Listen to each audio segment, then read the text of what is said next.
Today, South Asia is the fastest growing region in the world, recording growth of more than 7% on average and outperforming its historical competitors in East Asia and the Pacific.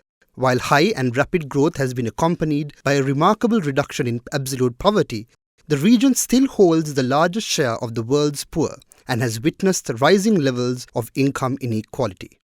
Changes to South Asia's growth patterns and a rapidly evolving demographic transition are also generating its own set of challenges. Jobless growth, low female labour force participation, only 40% compared to men, and inadequate skills are some of the most prominent concerns across countries in the region. To address these, higher spending on social sectors to build human capital, connecting lagging regions through better infrastructure, implementing policies to ease the flow of goods and services, and improving institutional and governance structures to strengthen the rule of law and tackle corruption are amongst some pressing areas of reform that South Asia needs. These take on even more urgency as the region's demographic transition brings with it the promise of a youth dividend where 1.8 million youth will reach the working age every month through 2025.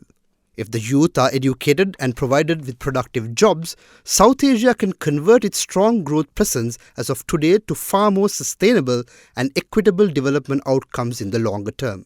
But failure to exploit its youth dividend can leave the region vulnerable to serious socioeconomic conditions, imbalances, and political unrest.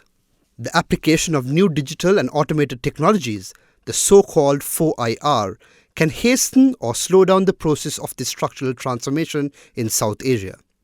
While the pace and speed at which 4IR will transform production processes and service delivery is contested, what is not disputed is the potential for disruptive technology to drive productivity and hence economic growth in the years to come. For South Asia, the benefits and pitfalls of 4IR are significant. The 4IR may allow countries to leapfrog development stages.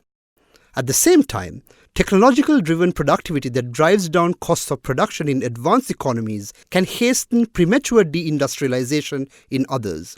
For many, the threat of human labour displacement by automation is very real. To this end, the disruption of technology through 4IR presents a watershed moment for South Asia.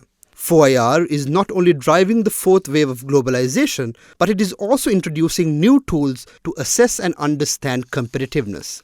Concepts such as entrepreneurial culture, embracing disruptive ideas, multi-stakeholder collaboration, critical thinking, meritocracy and social trust, along with more traditional components like ICT and physical infrastructure, macroeconomic stability, property rights, and years of schooling will form the defining features of economic success in the 4IR.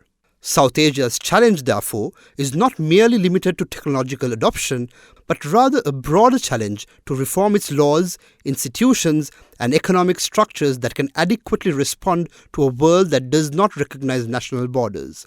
In this regard, the South Asian region as a whole is being afforded with another opportunity to revisit means of cooperation in areas such as value chain linkages that circumvent traditional barriers to trade, improved resource management and technology transfers and innovations that could set up the region as a leader for other developing countries and regions. In such a context, this year's South Asia Economic Summit will focus on the theme of shaping South Asia's future in the fourth industrial revolution.